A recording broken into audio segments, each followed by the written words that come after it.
Good evening and welcome to Medical Dialogues, your daily dose of health and medical news. I am Dr. Nandita Mohan and here are the latest reports from the world of medicine. Cardiac resynchronization therapy has better survival than an implantable cardioverter-defibrillator in eligible elderly patients. What is cardiac resynchronization therapy? It is nothing but the treatment to help your heart beat within the normal rhythm.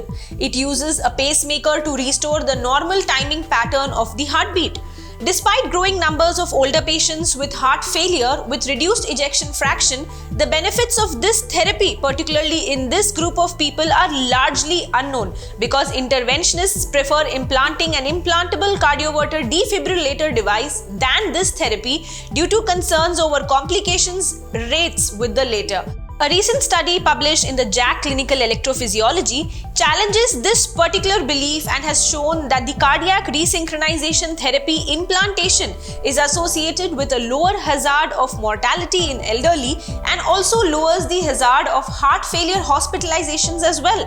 These findings thereby support the use of cardiac resynchronization therapy in eligible older patients undergoing implantable cardioverter-defibrillator implantation. Rapid weight swings closely related with decreased kidney functions. Obesity is a known fact to everyone, and it is also a known fact that it tends to bring about effects in various body organs. With its effect directly on the kidneys, an extra weight forces the kidneys to work harder and filter wastes above the normal level. This increases the risk for kidney disease.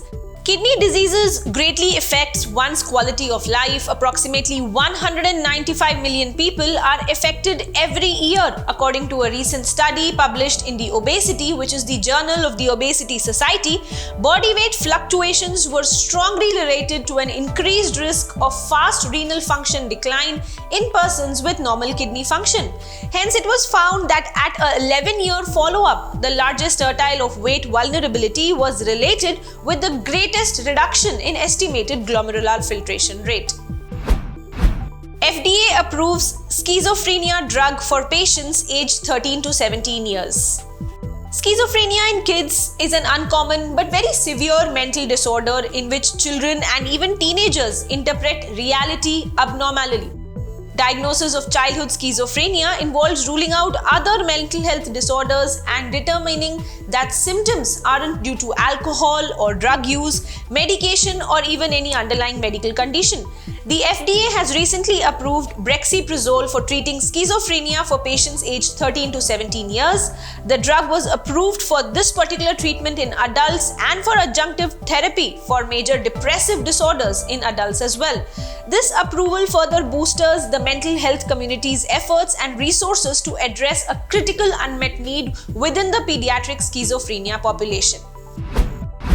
Maternal COVID-19 infection increases the risk of preterm birth, low birth weight, and even stillbirth.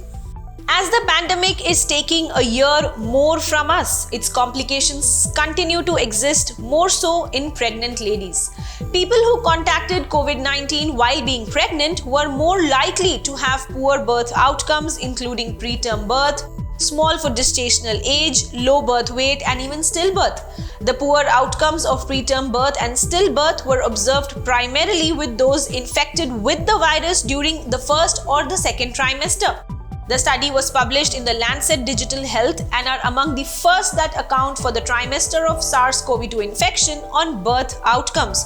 The researchers found that the SARS-CoV-2 infection indicated increased rates of preterm delivery and stillbirth and was largely driven by first and second trimester infections. The single greatest predictor of gestational age at delivery is the gestational age at infection, with earlier rate of infection associated with earlier age at delivery. Hence, the expecting ladies should take utmost precautions. That's all for today. Stay safe. Never miss a medical update from Medical Dialogues. Like, subscribe, and press the bell icon.